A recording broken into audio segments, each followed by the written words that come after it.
All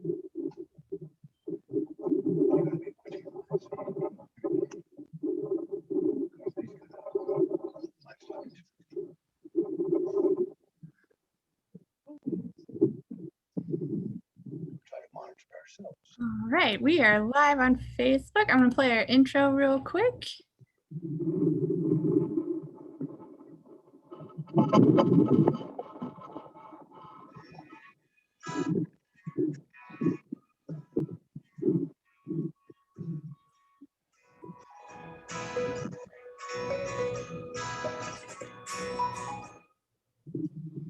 Hello and welcome to Horse Chats. I hope you're as excited as I am to talk about horses today.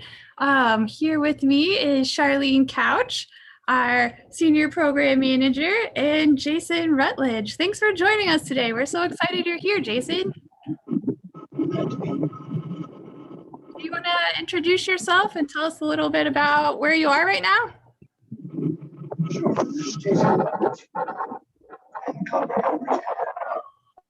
called Ridgewind Farm because in and interview. It sounded a lot like a dinosaur. Jason, it's a little hard to hear you with the wind. Okay. I'll step forward. I'm Jason Rutledge. I'm at Ridgewind Farm in Copperhill, Virginia, which is in the Ridge Mountains, about 25 miles southwest of Suffolk. I've got a little mountain farm here that's about half woods and half open land. That was a clear cut when I bought it, and I've turned it into a small farm, and I raise Suffolk horses, which I use and specialize for logging, or practicing restorative forestry. Forestry that's based on horse first single tree selection and surgical felling and extraction of logs to improve the forest and imitate nature through that first selection and make the forest better. And I have these Suffolk horses because, for me, they have proven themselves to be the best at this work.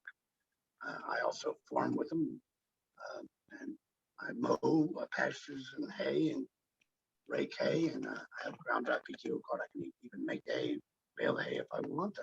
I'm an integrated farmer. I also use integrated power systems. I also use tractors and equipment.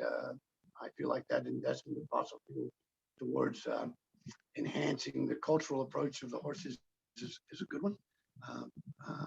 So I'm not a purist. I'm not here trying to be earthier than thou or lording my lifestyle over anyone. But I do have good horses that I developed in bloodlines for since my first horse that I saw back in the early 70s when I was in the service in England. I've been attracted to these horses. They are extremely rare. But the deepest conversation that we can have about them will include understanding that they are the longest term equine animal husbandry that I am aware of. They have had hundreds and hundreds of years and thousands of matings driven by this phenotype, by this behavior, this willingness to work hard and farm in the Suffolk region of Southeast England, which was breadbasket. And great, huge fields, looked a lot like the plains of the West. That's where people have fed themselves for thousands of years out of Great Britain. And these horses have evolved from that area in an isolated way by the farmers there, and their attitude and their efficiency is beyond compare. They have short cannon bones and low set knees in front, and in the rear is a hock, so it makes the horses so they're the antithesis of Clydesdales or hitch horses. They have minimum action. The point was for them to pick their foot no further off the ground than the depth of a furrow, because they were bred for the furrow. The furrow is where the ground is plowed. You open it up and the horse walks in it. You come and plow the next round, the next thing. So the Suffolk horse is really special in its conformation and in its heart and willingness to pull. They have other unique characteristics as being the only draft breed that breeds true to color. They're always chestnuts. All of these things are the same things you could read at the Suffolk Punch sites on the internet. You just sort of get the ones that I happen to remember that have a fondness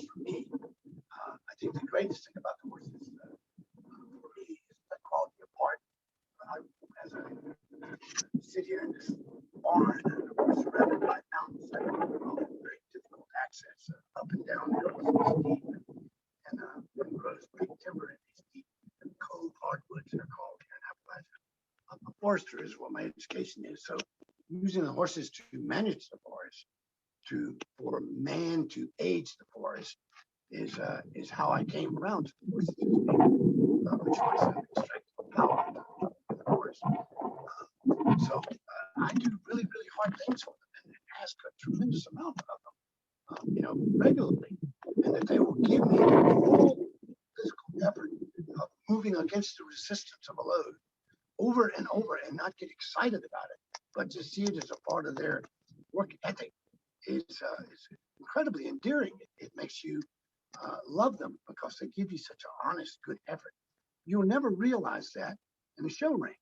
You're never going to realize that with a Suffolk horse in the pasture as a pasture ornament. I don't know enough about riding to tell you how you learn that trait, riding, because I think riding doesn't often give it resistance, although in an endurance setting, maybe it would. I don't understand riding enough to make that comparison, but in working, there's no better horse than a Suffolk horse for giving you all that it's got over and over, simply for the asking in the right way, if you know how to be a good horseman. And as has been told to me by people younger than me, is the horses are extremely rare. 60 born in the last few years on an average. They're dying faster than they're growing. But we're doing, I think, the potential genetically is there to continue the breed. But just like one person told me recently, the horses are rare, but the people that know how to really work the horses are even more rare. And that's what Jason is about. That's what I want to be about. I want to be about perpetuating the culture, the life learning that's passed from person to person outside of an institutional setting that informs them in how to be a true horseman, someone who is able to be married to an animal husbandry sense, and to make the very most out of them that they can make, including a positive caring relationship as far as their nurturing and their reproduction. I have a stallion, we mares, we raise babies, we deal with babies on a consistent, regular basis. That's where the future is, It's kind of like old people at family reunions. They fed the children first because they believed in the future. And I feed my baby horses, my babies and my mares the best care because that's the future for the horses. Whether it's my future as an elder that may not live to see them, they are still the future. Questions? Thank you, Justin. Is anybody, or do we have any visitors? Have any people on Facebook watching us? It's 2 o'clock in the middle of the day. I can't imagine many farm type people being available to do anything. We do. We have about 20 people watching, and we're excited that they're here. Good. Yeah. Hello, Jason. everybody. Thank you for taking the time watching. Thank you for coordinating your day to be looking at a computer screen or a television screen. And thank you. Jason, I'm sorry. Supported enough to put your time. Yeah, thanks everybody for being a part of this. It's a really special treat to have Jason on. He's been doing this a really long time, and he is not just doing it for himself. He's trying to help other people understand how critical these horses can be, how useful they can be, how much history they bring to us, and how much work they give us. And he's doing it in a way that helps other people pick this up and move forward with it themselves. And I commend you for that, Jason. I think that's, it's a great gift that you're given to the Suffolk punch horse community. I think it's the draft horse community at large. I know that climate change can be controversial, but I don't know anyone who hasn't experienced some form of extreme weather, no matter where they're at on planet Earth. So in order to deal with that, one of the best ways is to use power sources that don't pollute, that don't require fossil fuel to be burned in order to address human needs. And I think that there's a humility amongst the draft horse community that is should be revealed. This is a superior technique.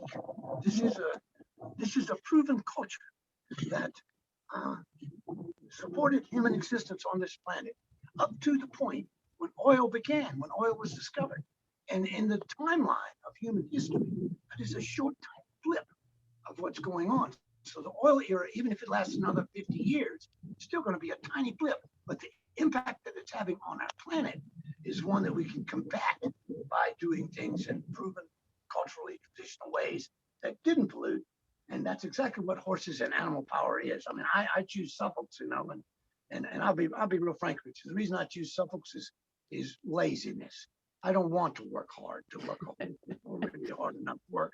So I'm just being smart enough to choose the horse that's the easiest to work with. You know, you can have a Ford or you can have a Chevy, but once you have a Rolls Royce, everything else is just a ride. And a Suffolk horse is the Rolls Royce of draft horses. They're just the easiest to deal with, the hardest pulling, the easiest keeping, short coupled, but they're still animals. They still need to have a good trainer and handler to give them clear signals. But one thing I want to do is I want to encourage everybody to feel proud about working with animals because they are contributing to the battling climate change as positively as anything I know of in a direct addressing human needs way. It's a good thing that we're doing. Every loaded step that an animal takes in addressing human needs is that much less carbon into our atmosphere and a chance for the planet to survive.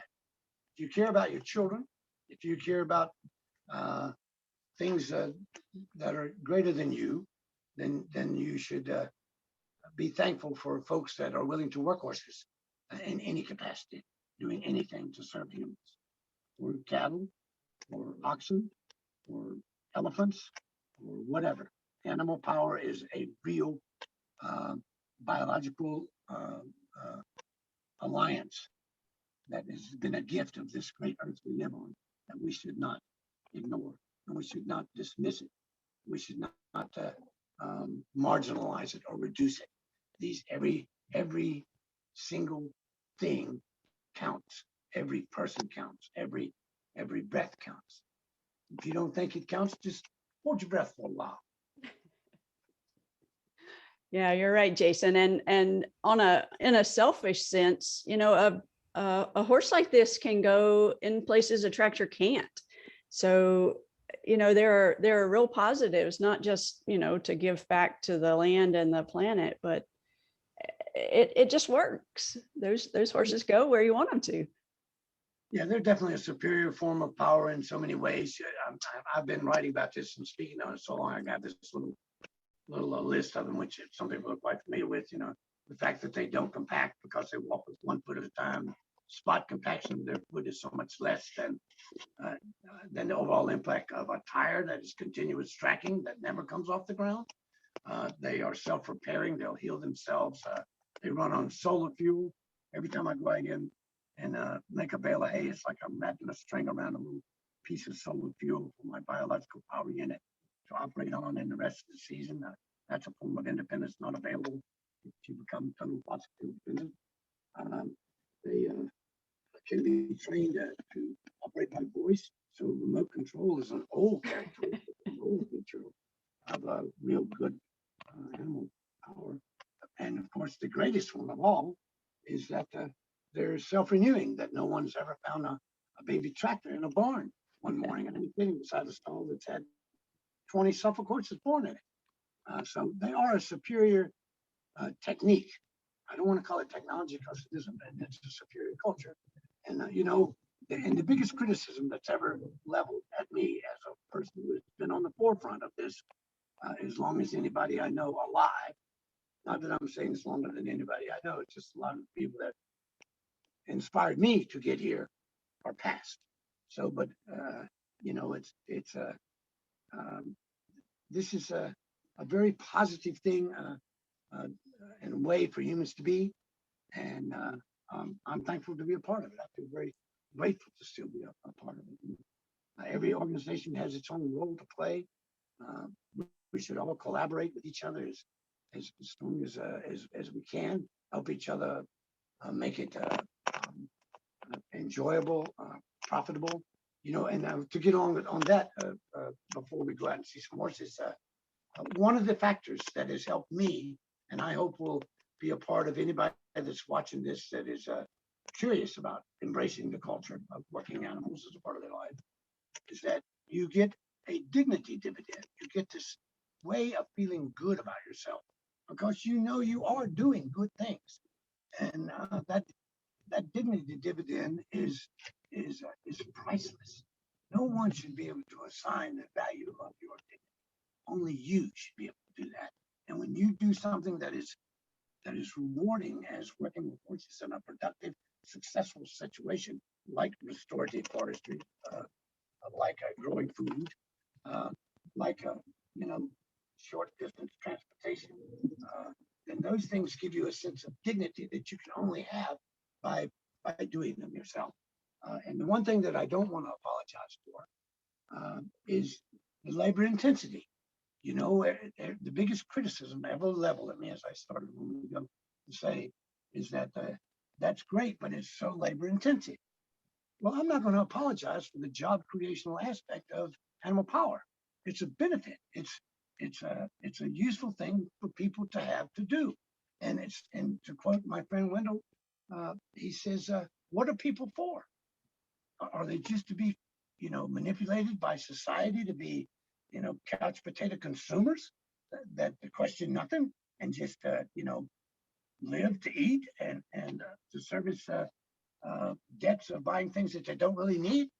Or do people have a way of doing things that are useful to serve one another and each other that gives them human dignity, that lets them feel good about being alive, about being with the people they're with, doing the things that they're doing?"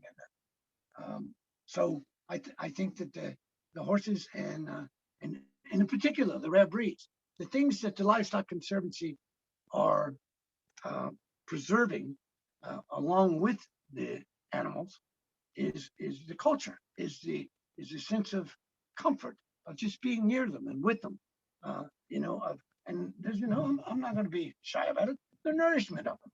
I mean, you're looking at someone who's eaten meat my whole life, and I hope to eat meat until I die, because because I have canine teeth, because I'm an omnivore, because I love raising animals for my own consumption. I also don't mind hunting animals that are battling me for my food and eating some of them, like venison. And I know there are people probably watching this that have wild boar, and here in my country right now we're dealing with bear. Bear have become like everywhere, getting in everything, tearing into people's houses. So I suspect that there will be more bear eaten in the next couple of years till things balance themselves back out. So I'm not going to apologize for the labor intensity of working horses. We're lucky to have something that useful. And we should be happy to be able to share that with everybody that has a genuine interest in it. Horses are honest creatures. They will give us a fair return for what we give them, as well or as better than anything else I've experienced in my entire life, which is why I'm dedicated to them. They are honest. They give back what I put in a clear way. And that includes my dignity of enjoying doing useful things in the right way and in a light touch, simple way. And I have the Suffolk breed. I haven't talked much about that. I found them when I mentioned earlier. I found them when I was accidentally when I was in England. And if you read some of the stories and books and articles written, it tells about how I came 20 years later to own a horse that was a descendant, the first horse I ever saw, accidentally, which gives less credence to that word accidentally. It's thought about maybe things are supposed to happen in certain ways. I've had Suffix for a long time, and I believe I'm supposed to have Suffix in a spiritual sense. I happen to have a stallion that's currently the only imported English stallion in the United States that is a proven reproductive. There's another English stallion imported, but I'm not sure that he's going to be kept as an entire stallion in Michigan. But this horse has had about 40 offspring. of his own. And his children have already had about 40, so he's made a pretty good contribution to the breed. There's a whole, and I think it's not done. You know, we still have some years in front of him. He's a 12-year-old now. His name is Mike. E-Y-K, Suffolk. Time on you, ready to get to walk and see some twice for bright sunlight. And we're just going to see if we can let some people see some horses up close in the field. All right, we're losing you a lot when the wind picks up. So just FYI for your tech support there. Whenever we get a wind gust, we lose your voice. So we are sitting in a thing called the breezeway of the barn. I see that. Breezeway for sure. All right. But we'll try to move a little slow and go out and show you this stallion. All right. Yeah, give me one scoop right there. We will. I currently have. I only have 11 Suffolks. I've had a lot more than that in the past. At my age, that's still quite a few, and I wouldn't have them if it weren't for the young people that are around me that have an interest in them there too. I could have 4 or 5 horses would be all that I could possibly keep up with. So we're going to go out and see if we can find some horses. All righty. You with me? This Ike Sovereign horse is bigger than the average Suffolk. He's 17 2 hands. He weighs about 2,200 pounds. Wears a 28-inch collar, big number 6 strapped horseshoe. So you get a chance to see how big he is here when we get close to him. I hope this doesn't. Hey, look down there at my garden. We planted and grew that garden with horsepower. Planted in the rows, cultivated between the rows. So we grow our own food with our horses too. That's great.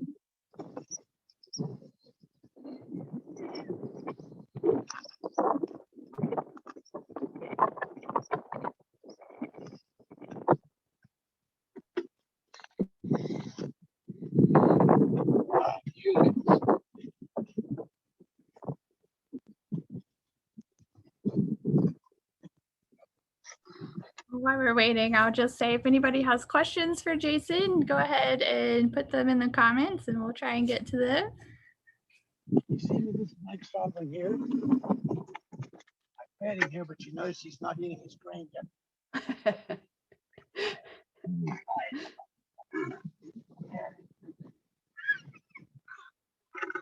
It's going to distract him. Come over here. Wow, he's beautiful, Jason.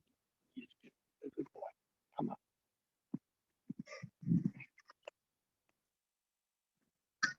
So this is Ike Sovereign, you said?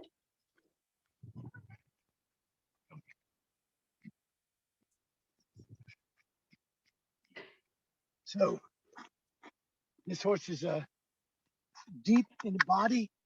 There's a big old shoulder sticking out. Has a lot of lung capacity. He has an extremely long forearm and a short cannon in the front, but also in the rear. So he doesn't have a lot of action, but he takes a big long step. So he actually moves across the face of the earth with less anatomical motion by him. That's efficiency. That's what will make this horse stronger over the course of an 8-hour day of working than a normal high need, high action conformal horse. And the high action horses are just the result of the last 50 years or so being about the show ring. And this horse is just built for the same purposes as they were bred 400 years ago. Big difference there. Are you able to still hear me now? Yes, we can hear you now. So Jason, why are these called Suffolk Punch? What is Punch? Well, they're called Suffolk because they come from East Anglia in England, which is Suffolk County. And the punch was a colloquialism. It was a local saying for a man that was short and round and stout. And it means kind of round all over. These horses don't have a lot of flat spots on them. So that's the punch is a colloquial nickname for the horse, Suffolk Punch. Okay. You know, I use it anything to distinguish them as being different than other breeds. So Ike is the sire. And he's breeding this mare here. That's my daughter's horse. Ridgewind Rubra Meteorite Mega Red. She's a totally unrelated mare of a totally different bloodline, and she's produced 2 offspring now. She has 1 son that is in Alberta, Canada. Who maybe the guy's watching Claytonburg. Clayton, there's your Spar horse's mama. His name is Spar. So we've imported these horses, exported them into Canada before. So that's just social, you know. The mare, and she's so insistent. Don't ever think that mares are timid or demure. You know, working the mares working just as full of entire horse as people working stallions. Mares are really something to deal with. And you got to know what you're doing to work a good mare, too. That's 2 right. photos of Ike Sovereign up here on top of the hill. And I'm hoping we can scare you around and find some of these other horses and show you some babies, too. All right. See, she's going to run him off his own feet now.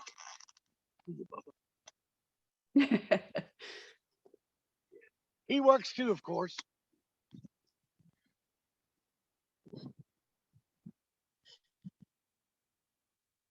I didn't know we were getting a farm tour today. This is awesome. That's about the only way I get a chance to, you know, the talking head stuff gets a little old. I'd much rather be able to actually share with you where I'm at and what I do. And see the land that I have. I bought this land back in the early 80s when nobody really wanted to be on the mountains. It was the backside of a man's farm that had been timbered. Let's keep moving. Am I walking too fast? And I just kept it as a breeding farm, but primarily my income is based on selling lumber and logs. I've got timber, horse first basis, sharecropping. I split the proceeds of the logs with the landowners. And I keep the lion's share because they keep the improved forested condition. And I got to have the money for the work that I do to enhance their investment. Restorative forestry. Up here we have our brood mares, our gelding. This is an example of this big field here. Oh, look at that! Look at him. That's pretty cool. Praying mantis. No, praying mantis. Yep. He's kind of grumpy about us.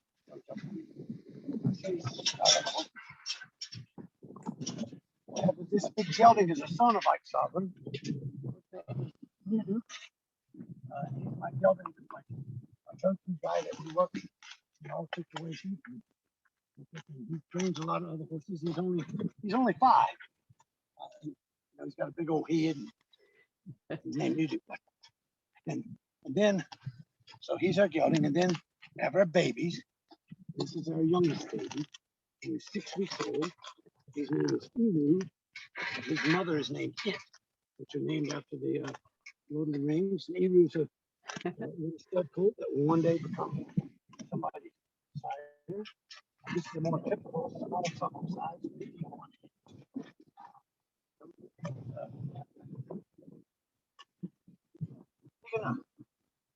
This guy, that's for a long time. They can trust us. They're not afraid. Give us some legs. Let us take care of them. And I have another brood mare over here. Windrock Catty. You may not be able to hear me because I'm on top of this ridge, about 3,000 feet. The wind is blowing. We can hear you. Her daughter is, I can't tell them apart. I mean, Christina, Kathy's baby, Christina. She's actually 9 days older. This is her early mares that we call the farm mares. I have 2 other babies in the front yard that are 2 other mares in the front yard that are due to have them. I do handle them from the time they're little. I think they deserve that. The time I invest into my horses, gentling them and imprint training them, teaching them stuff when they're young, pays off exponentially as they go forward to have a working career. Like if these young people that are filming me and helping me stick with this, then they'll be their horses to work one day, and they need to have some sense. They need to know how to work, how to do whatever we want. They need to be friendly and like to be with us, like to be our friend, like to do things for us. They see us as the boss horse. So everybody wants to be with the boss. So that's why you've got to be the boss. You can't be, these are not pets. These are not creatures that you just hang around with because they're big and warm and fuzzy and got nice, gentle eyes. These are working animals that have their own pecking order, their own sense of who's boss. And you got to either choose to be the boss or be the second dog. And I don't want to be the second dog. So y'all know that when I'm here, that I'm sort of a boss over them. Not to be mean to them, but because in a herd animal, being boss means the one that decides when you go to eat, what you eat, when you go to drink, you know, what's scary, what isn't. So the boss is actually the leader that leads them to success, to survival. It's not a mean type boss thing. It's a courageous, brave, benevolent leader. And that's what I try to convince them that I can be. I love it. I love it. So you start handling your foals pretty young. I mean, you've got your hands all over those guys right now. we have to stand up and find the tent. We can. If we can be there when they come out of the mare and we can help them stand up. We do this little thing. I'll show you. We do cradle imprinting, like when the baby stands up the first time, and like a guy is right here.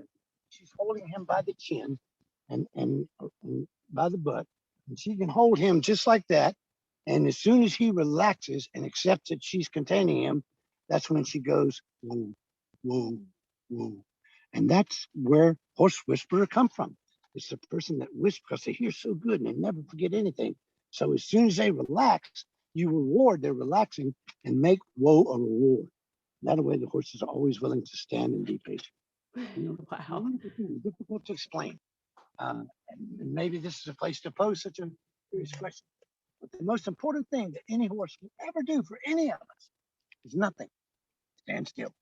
And that's what we're always working towards as a master horseman, is to get to horse where we'll relax and be calm and stand still for you when you need to stand still. And you do that by teaching them whoa as a reward. And it starts with that imprint. As soon as this baby stands up and relaxes, I go woo, woo, relax. Woo, woo. So that way, whoa always means relax and stand still. Wow. That's brilliant. I love that. So when do you begin to do ground driving and to actually train them for work? Well, you know, I'd say by the time they're coming 2 years old, long yearlings, as yearlings, after we take them away from their mamas and wean them, because there's a weaning period between being like we wean them at about 6 or 7 months old, and then between then and being a year old, we kind of just turn them out, feed them good, and let them grow, because we've already did all this imprint training. Then when they come back at the winter of their yearling year is when we start messing with them again. First thing is standing them tied, where they know that they can. That's a very important thing. A horse has got to stand tied. It's got to realize that it can be, contained. And then at that point, when we start sacking them out, we'll put the bridle and rub it all over them. We might, and of course, you also can tie these mares to their mothers and drive them, and they learn a lot of commands just from that, just from being, hearing and seeing the repeated experience of starting when and stopping when asked.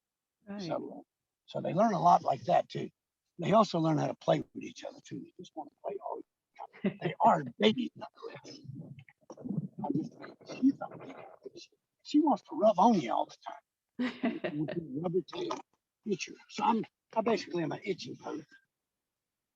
When she wants to do that, then we just tell her, that's okay, you can do whatever you want to, but meanwhile, I want to have your foot. I gotta run away. I got your foot.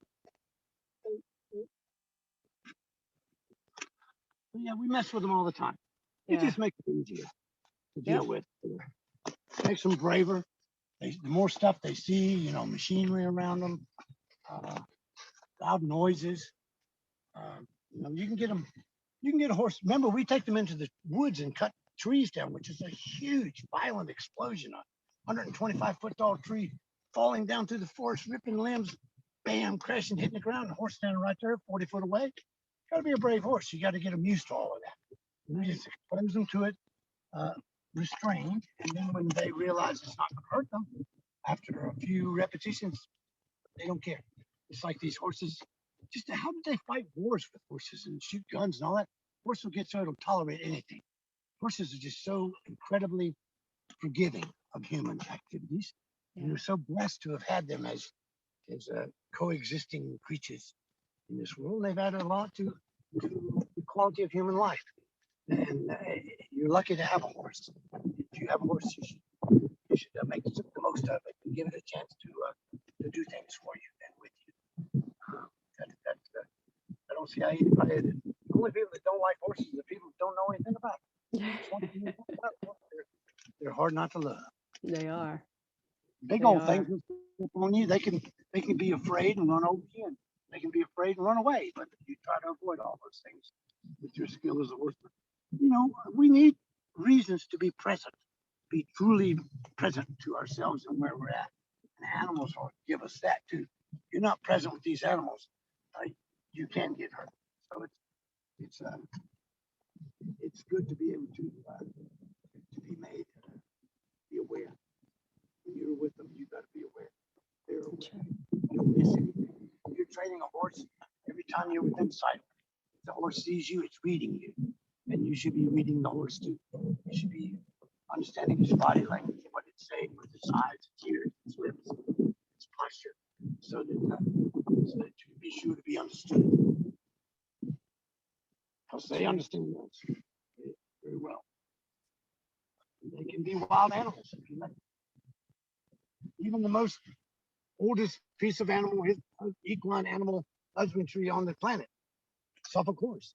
Even they can be wild if you don't take care of them and give them a good chance. Right. They're not a freebie. You still have to have some cultural skills. You still need to take some training. If you're interested in watching this, in doing this as a horseman, don't just go out here and think, oh, well, anybody can do this because I saw that old man walking around. You need to go get some training. You need to find somebody that's successful in your region. And you need to go do whatever it takes to get them to let you hang out with them and learn from them. Because that's how you're going to learn, is being around people that are doing things with horses. And then you can, I'm not saying you have to do exactly the way anybody else does, but if it's proven, it's not a bad idea to do what they do if you want to have the same success they have. And I think to answer another part of what's going on here, I think another reason why I love having apprentices, having people come and learn from me based on what I do, is that imitation is the greatest form of flattery.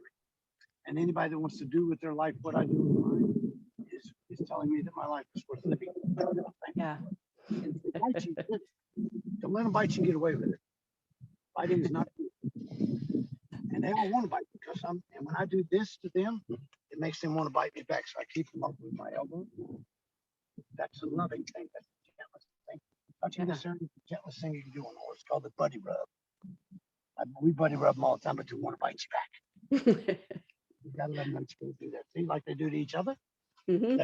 That's normal horse posturing. They become real buddies. She's kind of outgrown him a little bit because he was sick. He went to, and I see that everywhere, all over the world. I noticed my good friend Randy Hiscock, who is in Dorset, England, had a horse that just came back from the veterinary hospital for several weeks.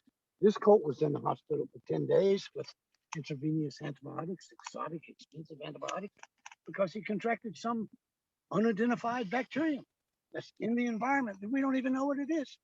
I mean, was it brought here by the deer through the ticks and the tick-borne disease? Was it brought here by pollution or by the air? Was it brought here by some migratory bird or something? There's some bacterium that made this colt sick that if he hadn't gone on that massive antibiotic cocktail, we would have lost him. I've lost colts before from mysterious diseases. And this time I just said, I'm going to give it up. He's going to the veterinary hospital. I took him to Virginia Tech, Virginia, Maryland veterinary teaching school over here in Blacksburg, Virginia.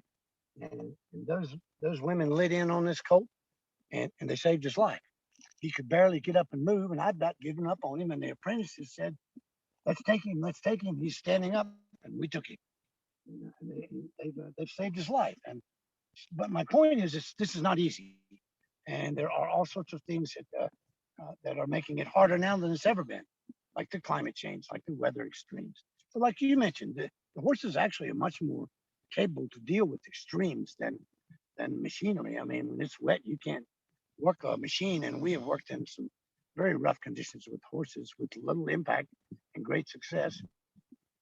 You know, they deal with cold. I mean, it doesn't hardly get too cold for a horse. They're just so tough in the cold, and they're better in the cold than they are the heat. So we are cautious to only work them. You know, when the temperature is reasonable. Once it gets above 90 degrees, we become very cautious about working the horses, and we'll park them in the middle of the day. You know, take a southern hemisphere or take a siesta, and then the day before rest. Don't get them too hot.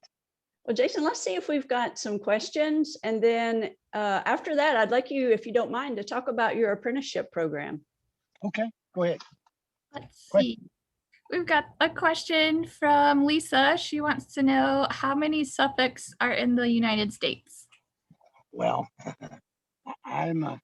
nobody really knows.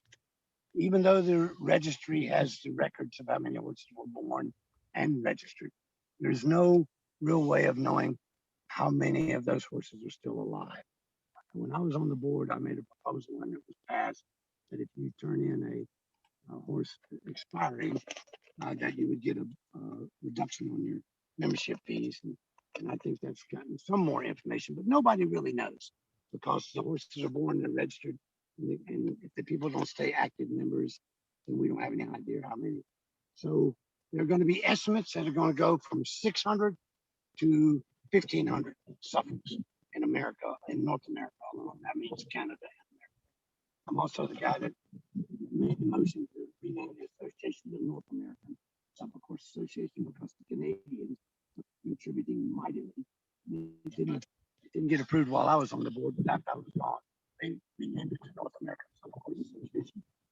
So I'd say it's somewhere in between. There might be 1,000 at most, and I think there's probably about 300 in England. The horses are very, very well accounted for in England. The association over there is supported by the pari-mutuel betting levy fund. So rare breeds, as you know, probably both of you know, by the rare breeds. Rare breeds gets the governmental support in the UK. My understanding is they get some of that money from betting on horses, and it's put in the hands of the royals, and it's the royals' jobs to reinvest it into the country in ways that perpetuate the English culture. And the Suffolk horses are indeed one of the oldest forms of English culture. There are many rare breeds of animals come from Suffolk, the red cow, the Suffolk sheep, the large black hog. They have their own chicken breeds. You know, that was quite a agricultural development area because of the fertility of the land. It's all about the fertility of the land. If this land wasn't fertile, I wouldn't have these big strong horses. If the land wasn't fertile in Suffolk, they wouldn't have been able to raise their ancestors. All about the fertile land. Yeah. So I'd say that's my answer. I'd say my guess is 600 to 700 Suffolks in all of the UK, all of North America. Wow. Yeah. And not that many of them are breeding horses. So it limits the numbers. It's a pretty small breed. And what we have here in North America is, you know, if we think of it as a global breed, because, you know, there are a fair number of horses in England where the breed originated, you know, we've got a really important resource here for that global breed. We've got something that we need to hang on to keep, you know, not just the breed alive in North America, but the breed alive worldwide. Well, there's how can I say this? The British are not always willing to to accept returns of genetics from the colonies. In other words, an American Suffolk horse cannot be registered in the Suffolk Horse Society study because they don't see them as being pure, even though DNA says they're 99.99% pure. So there are some gaps there, and I want to bridge those gaps with goodwill. I know that there are a lot of people in England that would like to have some American genetics. There have been horses imported.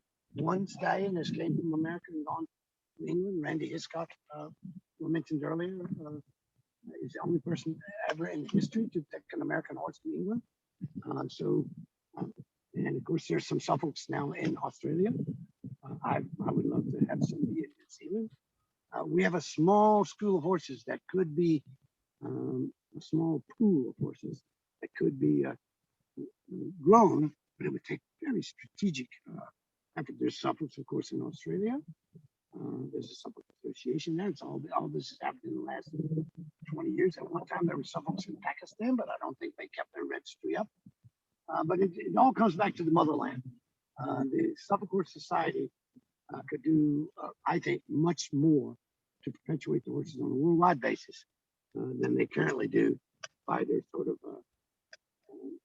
closed rank approach about pure Suffolk blood only. There's a bit of hubris to that, the whole notion of all of them can be traced back to one stallion. Well, there was one mare for every horse that was there too, and so that's a little bit false pride to me. And the fact that they all come from England means that they should all be, and they should be smart enough to reconnect and use DNA and use science to keep from having their horses become too closely bred.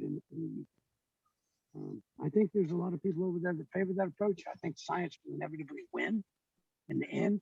And the old traditional views of not buying horses back from the Yanks because they've been selling the junk for 75 years will finally go away. There's people who said that in the UK. If you're watching it, you probably know who you are.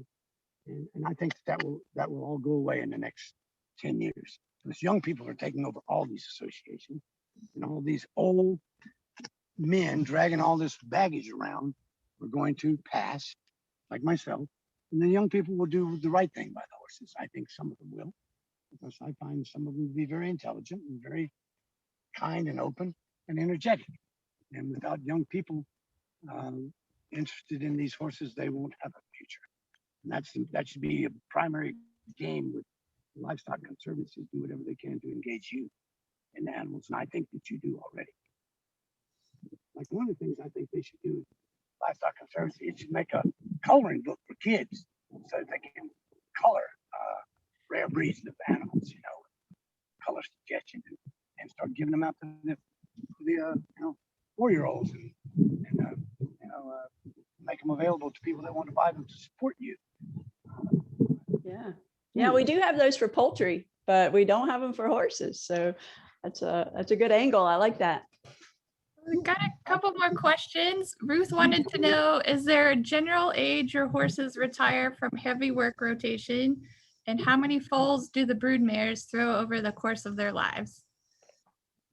That's a great question. I had an old horse here that worked until he was 25 actively, logging and farming. And in the end, after he got so he was a little slow in recovery and had some hip issues, probably arthritic, I retired him to social work, made it so that he went out in the field on another farm. And every time I weaned babies, I put them with old Duke. And old Duke would teach him how to be a horse, beyond what they learned from their mother. Yeah. So I'd say about 25. I know where there's some horses logging right now in their 20s that do all the person wants to do.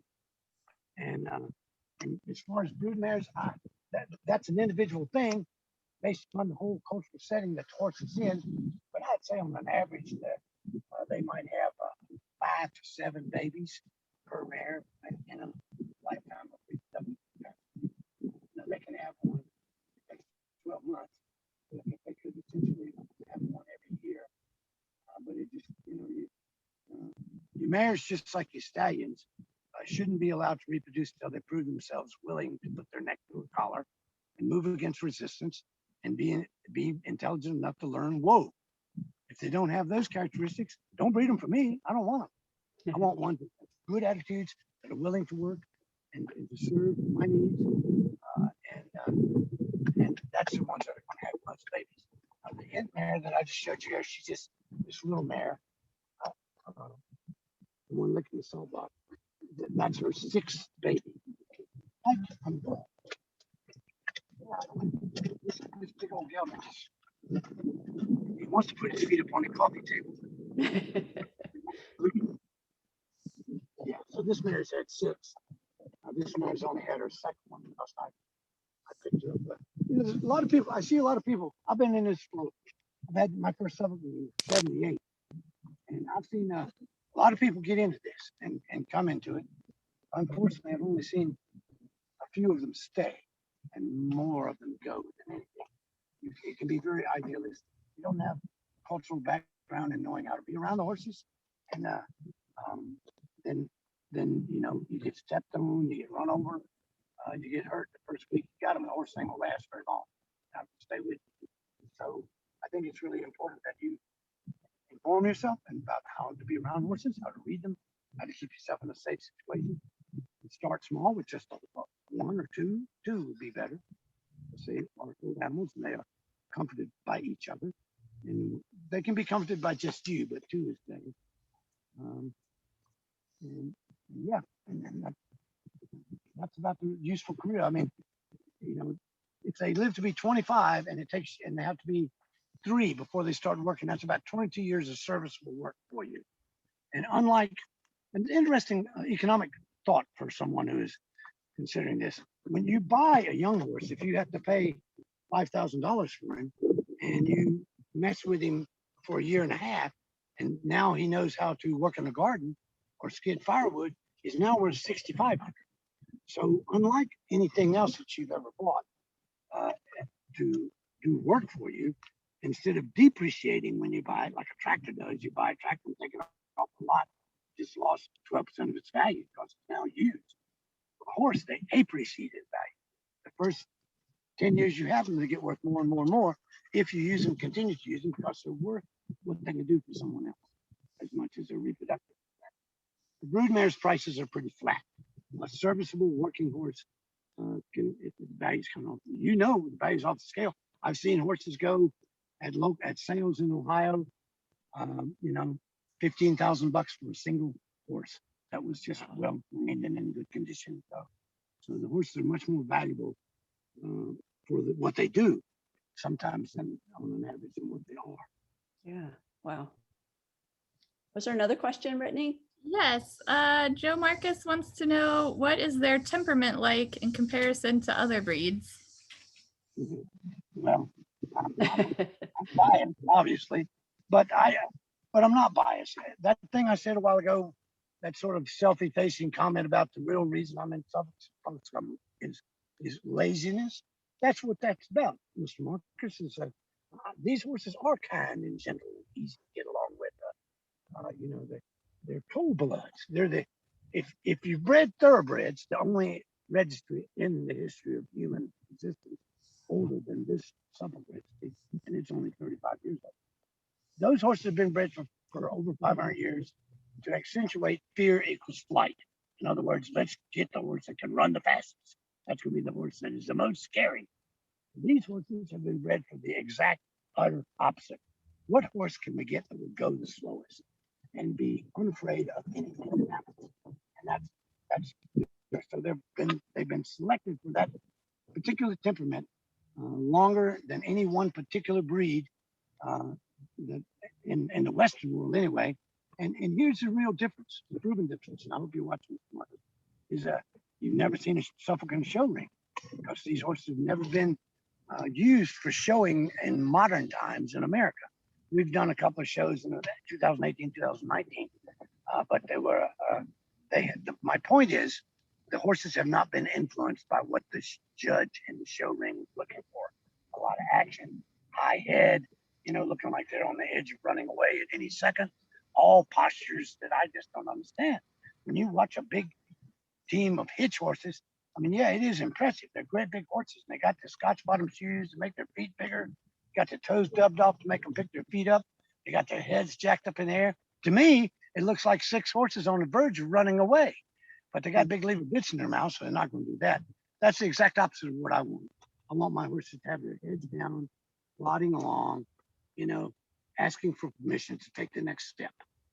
And that's what a good, genuine working horse is about.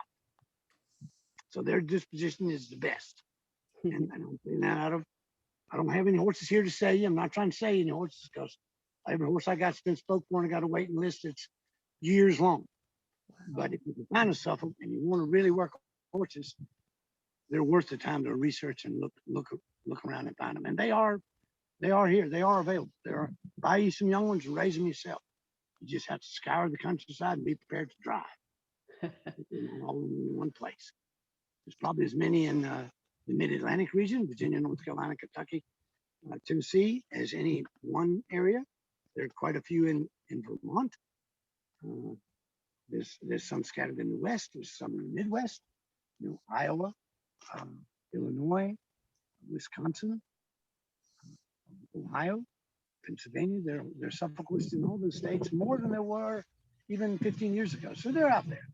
Just don't give up. Keep looking. You'll find one of them. Should people go to the Suffolk, the North American Suffolk Horse Group to look for breeders? Is that a good place? Absolutely. There's an owners and breeders list there. Unfortunately, it only includes, this is the way all association runs. You're only on that list if your dues are currently paid. So that list is never complete because there's always people that get to pay their dues. And so they don't, and as soon as you don't pay your dues, you're dropped off the list. So you can go there. But the real key is to find somebody that's got them and befriend them, because they all know more about the horses and more about where horses are than they will tell you at face value. It's because after you've had these horses as a part of your life for a long time, you feel very personally connected to them. And you don't want them to just go to the market. You want them to go somewhere where they will become a part of the family, where it is animal husbandry, animal wifery. It is a marriage. It is a committed relationship. Because, you know, I've spent my life, you know, creating these creatures, and I want them to go to a place where they have the opportunity to fulfill their potentials. Yeah. And that always includes, you know, things that surprise me. People do things with them all the time.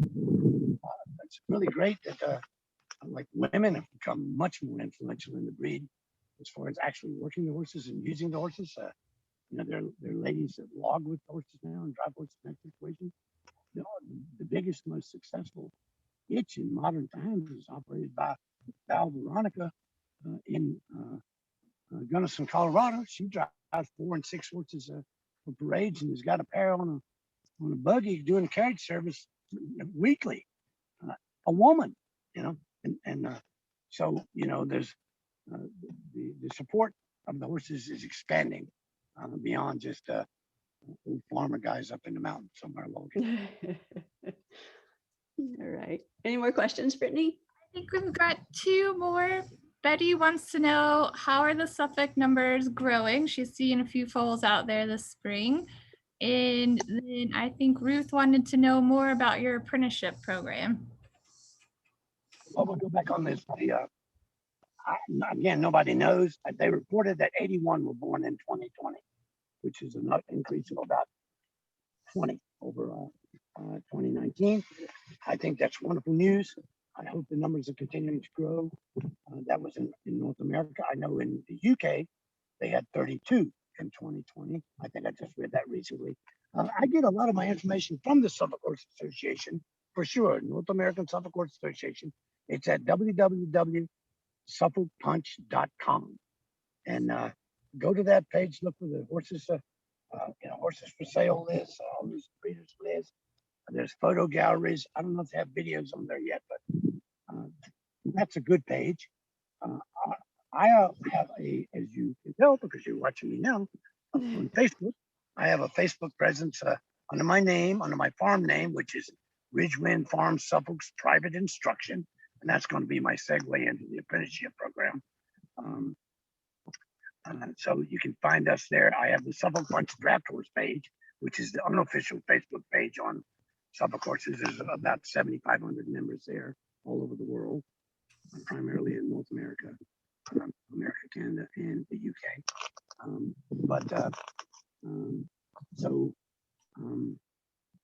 What was I segueing into? Apprenticeship. Our apprenticeship program is, I also have, and this is a good plug here. I don't know whether this is time to plug it, but I work for a little nonprofit, a public charity called Healing Harvest Forest Foundation. You can look that up. It has a website too under that name, www.healingharvestforestfoundation.org. And our mission statement is to address human needs for forest products while creating a nurturing coexistence between the forest and the human community. And we do that through the practice of restorative forestry, which is worst first single tree selection using modern animal power, in my case, and single tree selection of trees that were selected on a system that identifies the visible characteristics, the worst first, and how that education goes forward. And there's all sorts of details, 18 indicators of decline and 3 categories of damage, disease, and inferior. It takes about 12 weeks at the earliest to come out and win a biological wisdom certificate.